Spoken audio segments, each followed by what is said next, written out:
എന്ന് പറയുന്നത് വരണം എന്ന് വെച്ച് കഴിഞ്ഞാൽ നമ്മൾ എന്താ ചെയ്യണ്ടേ? ധൈര്യം വരാൻ എന്താ ചെയ്യണ്ടേ?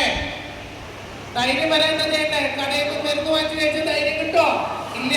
ധൈര്യം പറഞ്ഞത് നമ്മൾ സ്വന്തമായിട്ട് സെൽഫ് റിയലൈസേഷൻ, നമ്മളെ പറ്റി നമ്മൾ ചിന്തിക്കണം. വേണ്ടേ? നമ്മളെ പറ്റി നമ്മളൊന്ന് ചിന്തിച്ചാലോ? ചിന്തിക്കാൻ റെഡിയാണോ? ഓക്കെ, പറഞ്ഞ റെഡിയാണോ? ഓക്കെ, അപ്പൊ അങ്ങനെയാണെന്ന് കഴിഞ്ഞാൽ ചെറിയൊരു എക്സസൈസ് ആണ്. എല്ലാവരും കണ്ണുകൾ അടയ്ക്കാൻ പോവാണ് ഞാൻ പറയുമ്പോൾ.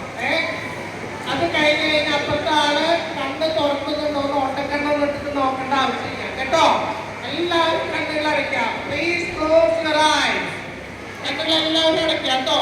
നട്ടല് നിർത്തിയിരുന്നേ. നട്ടല് നിർത്തിയിരിക്കുക. എല്ലാവരും നട്ടല് നിർത്തിയിരിക്കുക. യെസ്.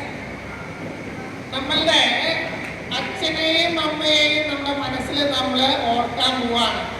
ഉപ്പ ഉമ്മ, അവരുടെ മുഖം നമ്മുടെ മനസ്സിൽ വരാൻ പോവാണ്. എല്ലാവരും കൈയൊന്ന് സ്ട്രെയിറ്റ് ആയിട്ട് വെക്കാം കേട്ടോ. കൈയൊന്ന് മടക്കി വെക്കണ്ട, കൈയൊക്കെ ഒന്ന് സ്ട്രെയിറ്റ് ആയിട്ട് വെക്കാം. നിങ്ങളുടെ അച്ഛനെയും അമ്മയും ഉപ്പയും ഉമ്മയും ഒന്ന് നിങ്ങൾ ഓർക്കാം. നമുക്ക് വേണ്ടി മെഴുകുതിരിയെ പോലെ അവരെ ഉരുക്കിക്കൊണ്ടിരിക്കുകയാണ് അല്ലെ? നമ്മളുടെ അച്ഛൻ അമ്മ അവരുടെ സ്വപ്നം എന്ന് പറയുന്നത് നിങ്ങളാ മക്കളെ. നിങ്ങളുടെ സ്വപ്നം, അച്ഛനമ്മയുടെ സ്വപ്നം എന്ന് പറയുന്നത് നിങ്ങളാ.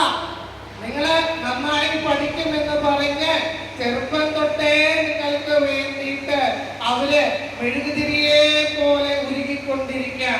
മെഴുകുതിരി കത്തിത്തീരുന്ന പോലെ നമ്മളുടെ അച്ഛനും അമ്മയും നമുക്ക് വേണ്ടി അഹോരാത്രം നമുക്ക് വേണ്ടി മാത്രം അവര് പണിയെടുക്കാണ്. നമ്മുടെ ജീവിതത്തില് നമുക്ക് അവർക്ക് തിരിച്ചു കൊടുക്കാനായി, നമ്മുടെ ജീവിതത്തില് അവർക്ക് തിരിച്ചു കൊടുക്കാനായി ഇനി നമ്മളുടെ കയ്യിലുള്ള